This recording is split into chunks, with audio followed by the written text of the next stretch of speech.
And Ryan, anything you want to add to that? Yeah, I mean, like I said, as it all ties in together, you got to remember that we're fighting for one. None of this stuff is new.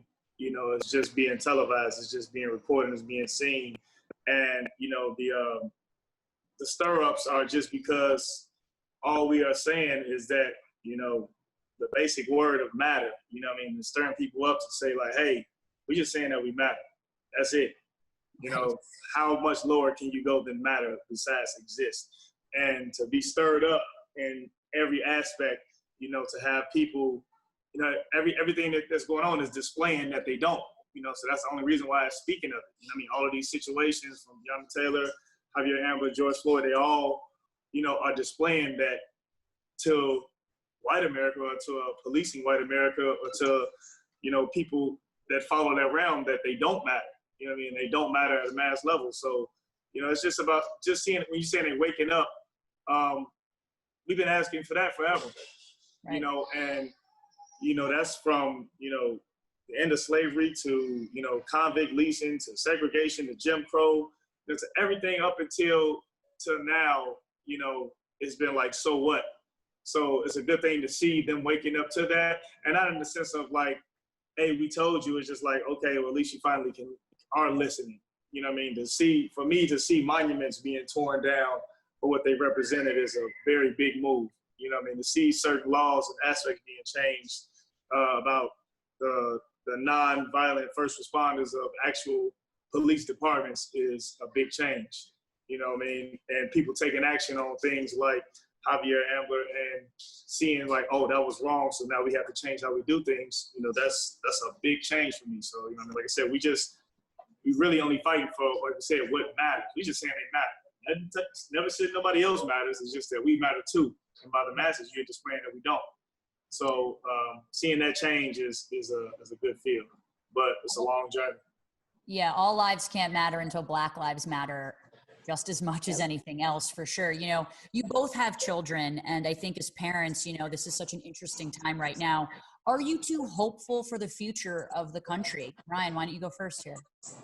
I am, because like I said, knowledge is power, and to have been raising two Black men in this country and in this world, you have to teach them how to play defense.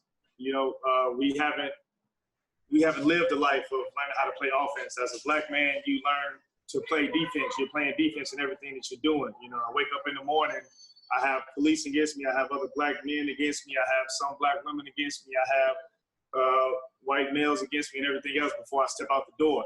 You have all these different blockades of discrimination playing against me. So I'm playing defense from that. When you are the opposite of that as a white male, you have nothing in your way. So you're playing offense. Let me start a business here. Let me put some land here. Let me do this, because all you're playing is offense. So living in that world and then seeing things change, that allow for my children to come up in a different world where they aren't just playing defense.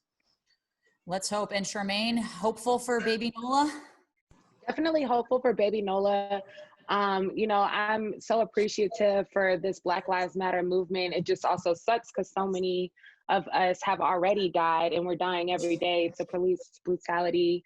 But I think also it's, very important. Obviously, the Black community knows how we got to this point when it comes to Black on Black crime. We all know why, it is how it is. But I just think that's also the next step after this Black Lives movement, because we can't say Black Lives Matter, but then have 100 shootings in Chicago and babies being killed here in Chicago from gun violence. So, again, it's a long way to go. But above everything, I think that we can appreciate that we have the world looking at this situation right now. So. Well, Charmaine, Ryan, thank you so much for stopping by. I really appreciate it. Baby Nola is literally the cutest thing I've ever seen in my entire life. So from where I'm standing, there's a lot of hopeful good things happening in 2020, at least I hope. Definitely. Thanks so much for stopping by. I really appreciate you. Thank too. you. Thank you. We appreciate you always. Make sure you catch the season 6 part B premiere of Black Ink Crew Chicago on an entirely new night tonight and every Monday at 8 p.m. on VH1.